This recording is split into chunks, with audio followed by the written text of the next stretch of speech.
Uma árvore filogenética é aquela que explica o desenvolvimento da vida na Terra, mostrando relações evolutivas entre várias espécies, como se houvesse uma ascendência comum. Na base, uma única célula a partir da qual teriam surgido todas as formas de vida hoje conhecidas. Através de um processo lento, gradual e sucessivo, ao passo de milhões de anos, ela se converteria em organismos cada vez mais complexos. Durante esta suposta escala evolutiva, camadas sedimentares se depositaram sobre a superfície terrestre, uma em cima da outra, de maneira ordenada, deixando registrado nas rochas e em diferentes lugares do mundo a história de um passado remoto. Mas são estas árvores evolutivas realmente compatíveis com a ciência e a história escrita nas entrelinhas do registro fóssil?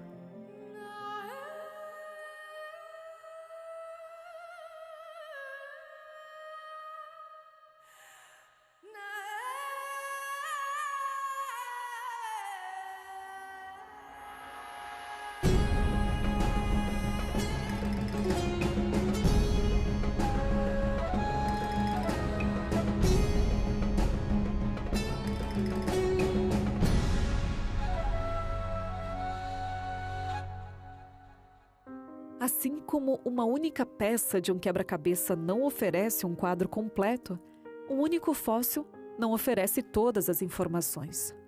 É por isso que os cientistas criaram um método para relacionar as diferentes camadas sedimentares e os fósseis de localidades distantes e assim determinar sua posição dentro da coluna geológica, oferecendo-nos um fundamento necessário para a construção dos padrões do registro fóssil.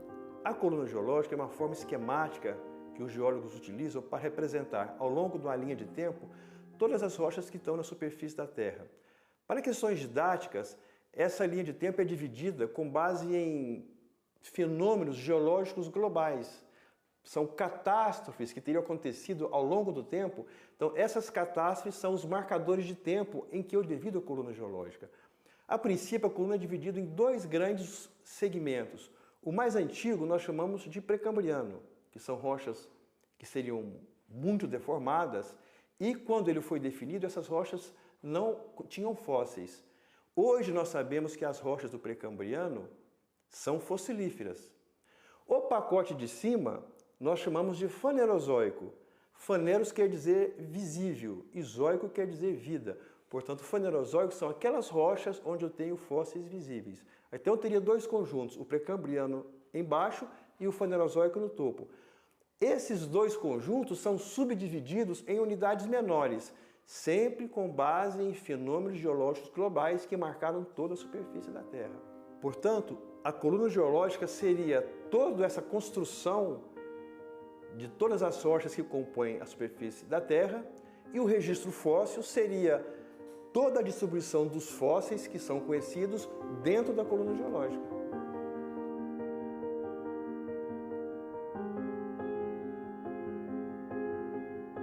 Quando a gente olha o registro fóssil como um todo, nós percebemos uma tendência que nós chamamos de distribuição ordenada. O que quer dizer isso? Os fósseis não encontram de forma aleatória na coluna geológica, ou seja, eu não encontro qualquer organismo em qualquer lugar.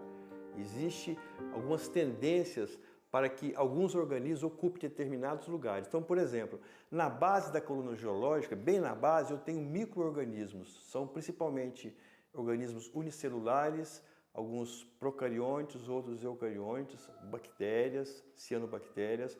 Um pouco mais acima, eu tenho uma diversidade muito grande de invertebrados marinhos. Logo acima desses animais, eu tenho uma variedade de peixes muito diversa. Depois dos peixes, eu tenho alguns primeiros anfíbios. Subindo na minha sequência, eu tenho répteis com alguns tipos de mamíferos. Mais acima, eu tenho as aves. Mais para o topo da coluna geológica, eu tenho uma diversificação muito grande dos mamíferos. E mais no topo, nós temos os primeiros representantes nossos, ou seja, os ancestrais do homem moderno. A distribuição ordenada dos fósseis é tão consistente que frequentemente se utilizam fósseis para identificar a qual seção da coluna geológica pertence a uma determinada amostra de rocha. Cada espécie fóssil aparece dentro de um intervalo específico, que se denomina extensão estratigráfica. Alguns fósseis apresentam extensão estratigráfica bem definida, como, por exemplo, a ordem dinossáurea que se estende do Triássico Médio ao Cretáceo Superior. Essa distribuição dos organismos no registro fóssil, essa distribuição ordenada, ela é feita através de sucessivos trabalhos de campo, procurando determinar qual que é a extensão de cada organismo na coluna geológica. Essa extensão é determinada a partir do primeiro aparecimento de determinado organismo numa camada até o seu último aparecimento numa determinada camada superior.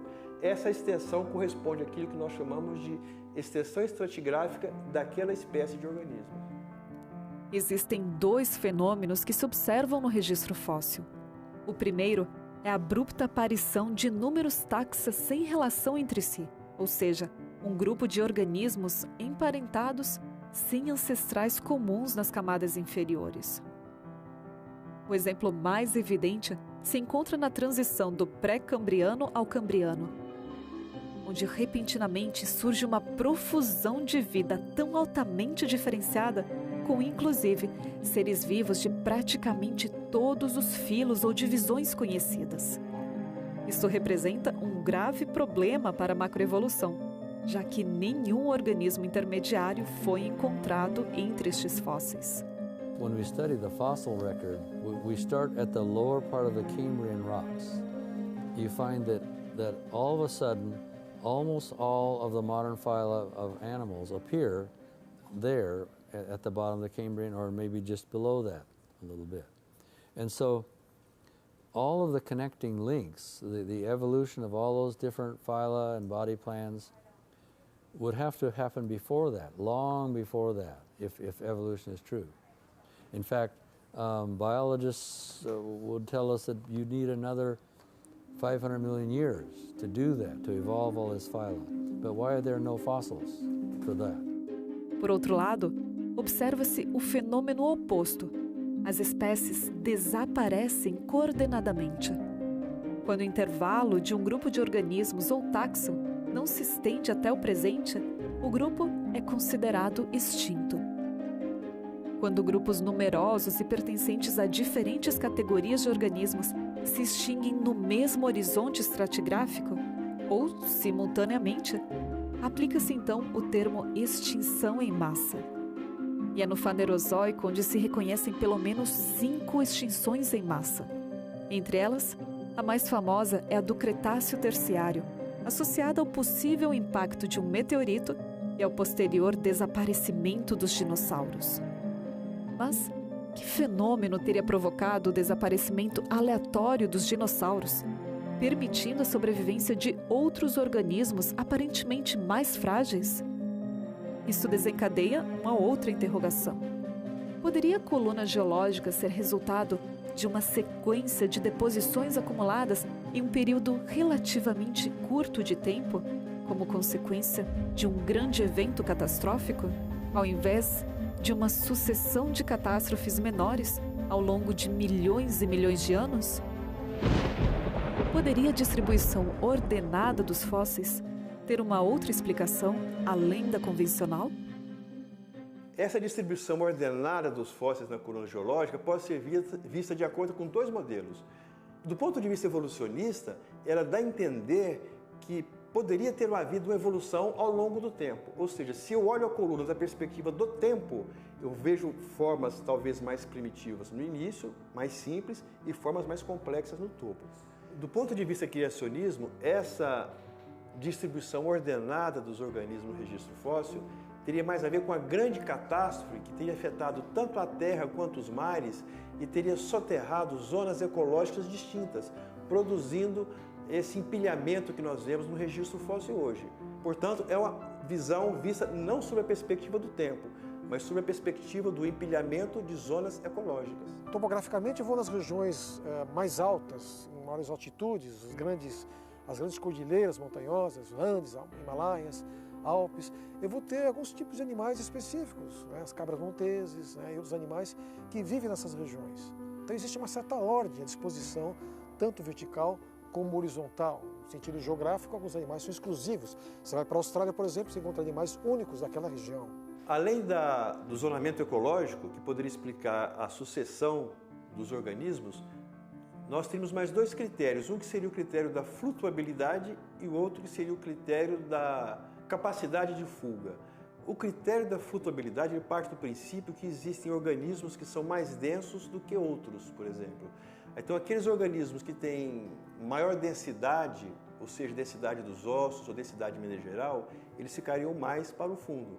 Aqueles organismos que têm menor densidade do corpo tenderiam a ficar nas porções mais superiores da coluna geológica. Esse seria o critério da flutuabilidade que classificaria os organismos segundo a sua densidade. Até experimentos científicos já foram realizados, animais recém-mortos, os que depositaram mais rapidamente, flutuaram menos, foram anfíbios e répteis. As aves e mamíferos foram as que ficaram mais tempo flutuando, boiando. O critério da capacidade de fuga teria a ver com a mobilidade de alguns organismos. Aqueles teriam mais facilidade de deslocar, de fugir, à medida que as águas do dilúvio começassem a ascender. No terremoto e maremoto do Sudeste Asiático, em 2004, enquanto o mar estava recuando, porque o tsunami estava se formando lá adiante, em breve haveria uma destruição em massa, e as pessoas não estavam realmente sabendo disso. Só que elefantes inteligentes perceberam realmente a situação, alguma coisa estranha, eles arrebentaram as correntes onde estavam presos e fugiram para as partes mais altas. Então, a sensibilidade para detectar o perigo, não é? Parece que isso existe de maneira muito mais acurada em alguns animais. Os mais inteligentes, certamente numa grande catástrofe, eles vão se mobilizar mais, vão se movimentar, vão tentar fugir de situações realmente de risco e num processo de soterramento seriam os últimos a serem soterrados. Eu chamaria isso de mobilidade diferenciada. É um processo que numa catástrofe de grandes proporções pode gerar uma certa ordem, não é? Um processo de sedimentação. É importante dizer que não é só o zonamento ecológico, nem a flutuabilidade, nem a capacidade de fuga que explicam essa distribuição ordenada, mas é o conjunto dos três fatores somados que pode dar essa interpretação criacionista para a sucessão dos fósseis na coluna geológica.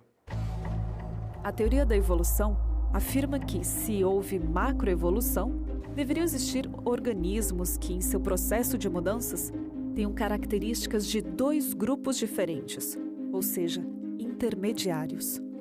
Como o nome indica, estes são fósseis que aparentam demonstrar transição entre uma espécie e outra, ou entre gêneros, famílias, ordens e classes. Se a macroevolução for um fato, a presença de fósseis de transição seria então uma prova conclusiva.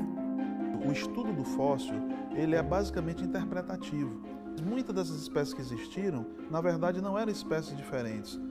A interpretação do fóssil faz com que ela seja descrita como espécie diferente, mas muitas vezes é correspondente a uma espécie atual, porque as mudanças morfológicas vistas nos fósseis são muito pequenas, mas existem lá. Pode ser dentro da mesma espécie, como nós temos hoje em espécies atuais que têm diferenças morfológicas entre elas, mas é tudo da mesma espécie.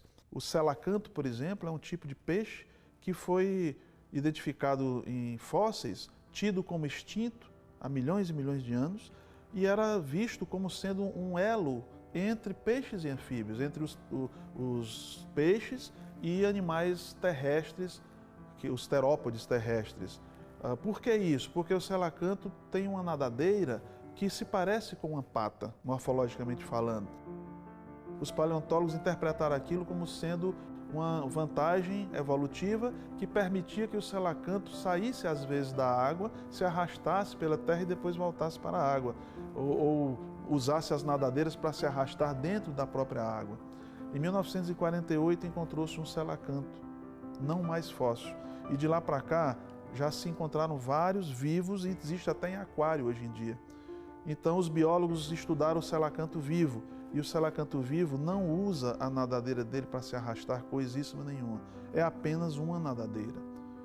Então isso alterou completamente a posição que o selacanto ocupava na história da evolução.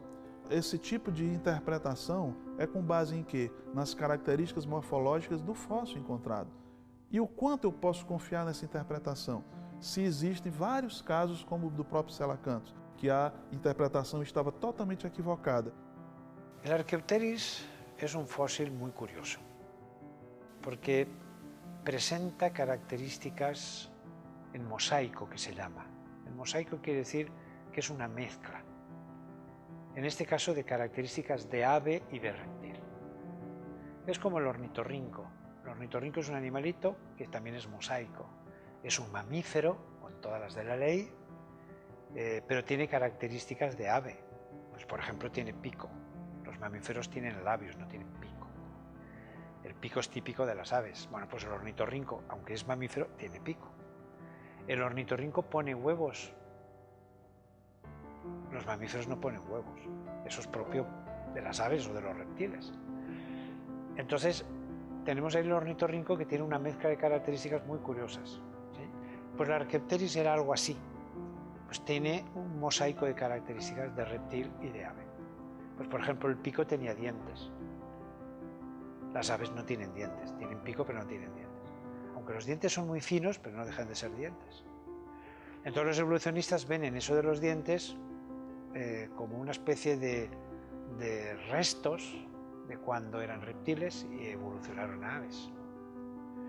Pero la presencia o ausencia de dientes no hace que sea un reptil o un ave, porque por ejemplo las tortugas, las salamanquesas que andan por las paredes, pues no tienen dientes y son reptiles. O sea que el tener o no tener dientes no hace que sea más reptil o menos reptil. Otra cosa que llama la atención en el Archaeopteryx es que en las alas tienen garras. Y eso es más propio de un reptil que no de un ave. Las aves generalmente no lo tienen. Pero hay algún ejemplo de que sí que lo tiene. Yo he visto en Argentina los teros, y los teros son aves de patas a cabeza, y sin embargo tienen garras en las alas.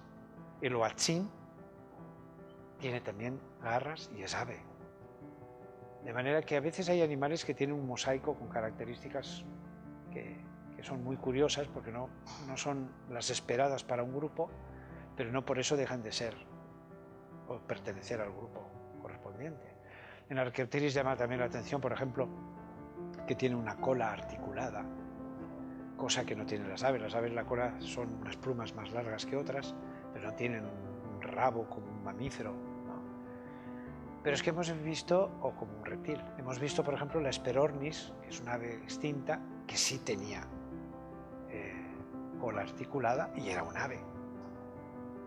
De manera que esas características no necesariamente hacen que el Archaeopteryx sea un fósil intermedio entre reptiles y aves, porque según la teoría de la evolución los reptiles evolucionaron a aves. Entonces el Archaeopteryx sería una pieza intermedia que estaría a medio camino. Pero nosotros no lo vemos así. Y desde luego la evidencia más interesante es que hemos encontrado debajo del estrato donde aparece el Archaeopteryx, hemos encontrado fósiles de aves. Entonces, si ahí hay fósiles de aves por debajo del Archaeopteryx, evidentemente el Archaeopteryx ya no es una evidencia de evolução. É importante destacar que os fósseis intermediários não devem apenas ter características morfológicas de dois grupos diferentes, mas também devem estar presentes dentro da coluna geológica em uma posição estratigráfica intermediária entre os dois grupos. Assim, pouquíssimos fósseis podem realmente ser colocados em uma linhagem direta. Uma série de supostos intermediários são considerados apenas pelo grau de similaridade, não atentando para um aspecto importantíssimo, sua posição no registro fóssil. En el Cambriano existen varias especies de invertebrados y en la frontera del Cambriano a Ordoviciano ya surgen fósiles de peces sin haber ningún fósil con características intermediárias. Ao perceber a falta de organismos intermediários convincentes, o bioquímico Michael Berry, professor da Universidade de Leuven, nos Estados Unidos, disse: o registro fóssil não documenta de maneira convincente uma única transição de uma espécie para outra. Além disso, as espécies permanecem basicamente sem mudanças em média mais de 1 milhão de anos antes de desaparecer do registro. Outro aspecto que deve ser considerado é a complexidade. Se organismos complexos evoluíram de organismos menos complexos, que por sua vez evoluíram de outros menos complexos até chegar a uma única célula, é importante diferenciar entre complexidade anatômica e a complexidade fisiológica.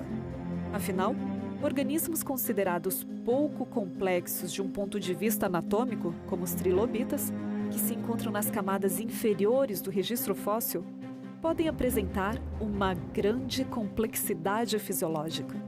Con muchos estudios de las capas, principalmente del Cambriano, se llegó a observar que en aquella primera capa geológica existe una gran cantidad de animales complejos, como trilobitas, conchas, ostracodermos, braquiópodos, espongiarios, capas de celenterados, que deberían existir em capas superiores e não no Cambriano.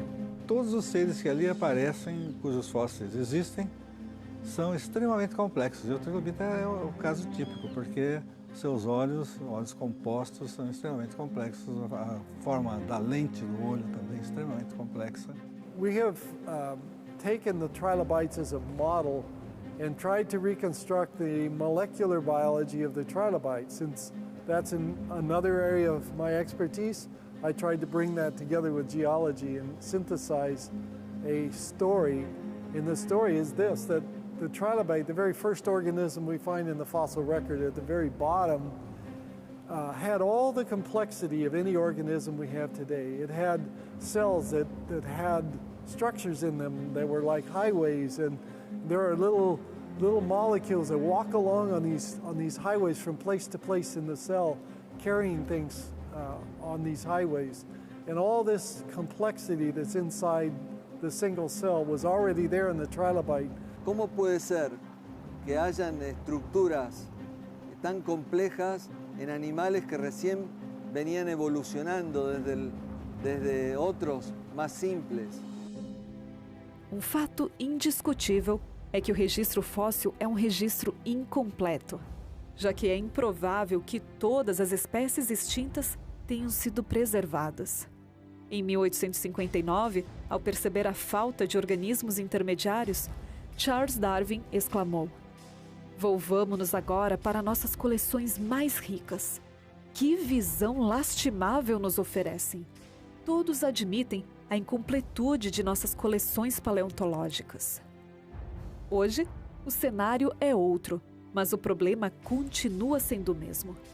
O paleontólogo Thomas Neville George, que foi presidente da Geological Society of London e da Paleontological Association, além de reconhecido com diversos prêmios, incluindo um doutorado honorário na França, declarou: "Não há mais motivo para usar a escassez de fósseis como desculpa. Em alguns aspectos, a coleção se tornou imensamente volumosa, a tal ponto que a classificação não consegue acompanhar o ritmo das novas descobertas." E até agora, nenhum verdadeiro ancestral destes fósseis foi localizado. A explosão cambriana continua sendo, até hoje, um mistério para a paleontologia, já que existe uma grande distância morfológica entre artrópodes, moluscos e cordados. E para poder estabelecer estas relações intermediárias, seria necessário alterar a própria estratigrafia da coluna geológica. When you look at the fossil record, you don't have the intermediates you need for continuous evolution. We do find some places where you have it, but when you come to the basic types of animals, they appear suddenly in the Cambrian. They don't have intermediates, and they do it all about the same time. You know, when you look at the fossil record according to evolution, during the first 5/6 of evolutionary time, there's no evolution to speak of. You have single cells that are billions of years old. You get to 500 million years, which is, most of that time. Still, you're right into the very simple one-cell stage. And then all of a sudden, most of your animal phyla appear in, 5 to 10 million years, or some say 30, 40 million, it doesn't matter. That's such a short time compared to everything. No, this doesn't look like evolution. This looks like creation to me. And the historical sciences like geology and paleontology, the analysis of fossils, they all involve assumptions which may be erroneous, they may not be correct. So anytime you do historical science and look into the past on this planet, your conclusions will very much depend on the model that you're operating under. And I think it's good for science to have multiple different models to use. And it's good for science, the historical sciences in particular, to question their models, to question their assumptions, to allow you to have different views of what the history of life could have been, and then you have the best chance at getting at the truth. Os critérios presentes no registro fóssil são, de algum modo, problemáticos quando os mecanismos propostos para extinção não estão bem documentados. Além das discussões sobre as causas, as extinções em massa tendem a mostrar seletividade, ou seja, somente certos grupos desaparecem. E isto, logicamente, não deveria ter uma explicação simples. Essa questão se relaciona com encontrar um mecanismo através do qual eventos catastróficos que envolvem erosão, sedimentação, transporte de água, tectônica de placas e atividade vulcânica em larga escala haveriam resultado em uma escala altamente ordenada e globalmente consistente. Mas, já que, como temos visto até agora, os fósseis têm o potencial de abrir as janelas da história do nosso planeta, ainda temos muito que descobrir a respeito. E é por isso que em nosso próximo episódio viajaremos até o deserto de Ica, no Peru, um lugar que entesoura centenas de baleias fossilizadas. A análise destes esqueletos que repousam sobre a areia silenciosa revela evidências que poderiam alterar os modelos convencionais de interpretação até agora conhecidos do registro fóssil.